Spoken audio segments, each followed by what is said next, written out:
big things in your book. What's the ultimate food upgrade, and even an anti-aging food that's a drug almost? I've coined the term in Superhuman. I call it energy fats, and go a little bit deeper than you might think. And I like to think it's a readable way, talking about, okay, when you eat a fat, what is it going to do to the composition of your cells? And we like to say, oh, I drew my red blood cells and I had this much omega-3 and omega-6. But what your brain does, what your white fat around your middle does, and what the fat that's the cells in your heart or in your muscle tissue and your nerves, it doesn't all do the same thing when you eat something. So the fat is both a building block and a fuel source. But there's a unique kind of fat, these energy fats, that only convert to energy, and they do it with more energy than sugar does, and they don't get stored in the body in any meaningful way. And there's a broad category called medium chain fats, or medium chain triglycerides. Some medium chain triglycerides have that special energy fat. However, the most common and affordable medium chain fat, lauric acid, doesn't actually do that. Correct. So the one I recommend, I made it popular, is Brain Octane. It's part of Bulletproof Coffee. And this is the one that, in studies from UC San Diego, raises ketones higher than anything else, even if you had some rice or some sugar the night before, which isn't always a good idea. A little bit of carbs, not a problem.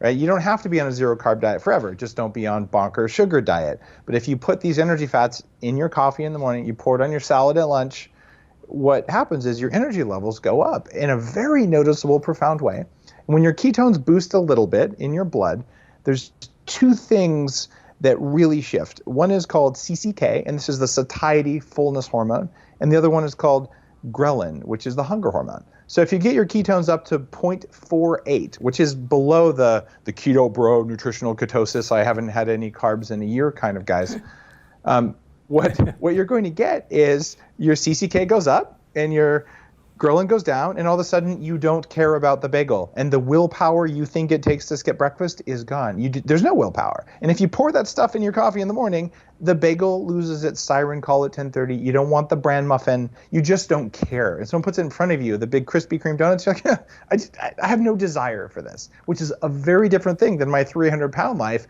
where I'd sit there in the meeting and go, I am a good person. I am going to resist this donut with all of my willpower. And then I'm like, I'll just have half the donut, right? And you will lose if this is how you're doing it. And that's the secret there is, if you learn intermittent fasting, make metabolic flexibility, or use energy fats, you don't have to think about food all the time. You mean, so I don't have to have a personal mantra, I'm not a person that eats bread? I just go, I am one with the donut. Okay. So let's quickly hit some of the more out there topics you explore in the book. Ozone therapy, what the heck is that? Are you from the ozone layer? Are we depleting our ozone? We are not depleting our ozone with the ozone therapy. This is an up and coming thing that is undeniably effective, that is going to take the world of medicine by storm over the next 5 years. It's been around for, since World War I, when we first started using ozone to treat infections in wounds. And ozone as a gas, if you breathe it, will make you cough, retch, throw up, or die if you breathe a lot of it. It is really, really noxious. It's also that beautiful smell after a rainstorm. It's all about the dose. So what you do with ozone therapy is you introduce ozone into the blood, into the vagina, into the rectum, or even just against the skin with cupping. And it has broad spectrum antimicrobial, so the antibacterial, antifungal, antiviral properties. But it does something very interesting, that your mitochondria are sitting there, and when they see ozone, ozone is a signaling molecule that tells them, hey, make more antioxidants. And the mitochondria that are not capable of making more antioxidants, those are the old weak ones. And you know what they do? They die. They get out of Dodge, and fresh new young ones form in something called mitochondrial autophagy. The old ones die and get replaced. Or mitobiogenesis, or mitogenesis are the other terms for that. So what I'm saying here is that for people like me who had toxic mold poisoning or Lyme disease or aging, at regular exposure in a medical setting to ozone will tell your cells in a very strong way, like an intermittent or like a high intensity interval training, like a strong exercise for your cell membranes. This is something that brought me back from serious brain fog, from mold poisoning. And I have seen thousands of people who are really ill, as well as people who just use it prophylactically. For me, I get off an airplane, I come home, and I do ozone therapy. And you know what? It tells my cells, here's some oxygen, here's some extra electrons, and you better behave yourselves. And if not, get out of the way. Wow.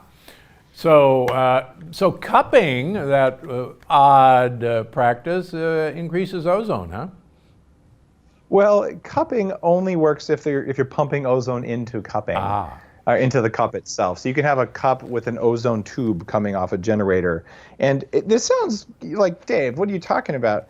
My daughter had an infection on the outer part of her ear. She scratched it on a rose bush. Her ear was 3 times its normal size. You don't want to take antibiotics if you can avoid them, but you do want to take them to save your life. It's one of those things. Good just don't point. overuse Good it. point. So we did ozone cupping. So we took a funnel, attached a hose to it, and ran a small amount of ozone to it, ran a fan on her so she wouldn't have to breathe any little escape things.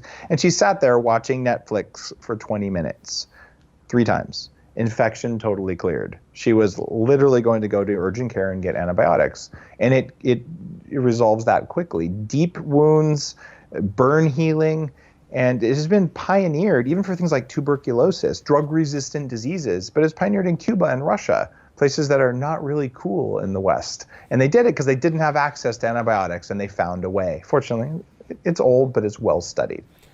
All right, how about taking boron for stem cells? I mean, 20-mule-team borax, or what's going on here? It turns out that stem cell exhaustion is one of the 7 pillars of aging. And the deal is, if you look in Superhuman, there's just 7 things that now we understand are happening with aging. And think about your car. If you were to change the tires regularly, but not the oil, your car is not going to last very long. You change only the oil, but not the tires, you got to do all of them at least a little bit. You don't have to be perfect there. And as we age, we start losing tissues because we run out of stem cells, and the stem cells aren't very good. So what if you could prop up and enhance and make your stem cells healthier? It turns out there are studies showing boron can do this. And there are different forms of it, but yeah, the 20-mule-team borax is not food grade, but you can get food grade boron supplements that are better. But there are people who use, for instance, a borax bath, and there are even borax suppositories for yeast infections in women, vaginal suppositories, that are noticeably effective, but those aren't the best ways to get it. So I would say look at a boron supplement, because the studies show if you want your stem cells to be around 20 years from now, you're going to need some boron. Plus, bone density is always your friend, and you need boron for that too. Yeah, I've been taking a boron supplement for many years now. So yeah, good. And thank you for pointing that out in Superhuman, because good trick.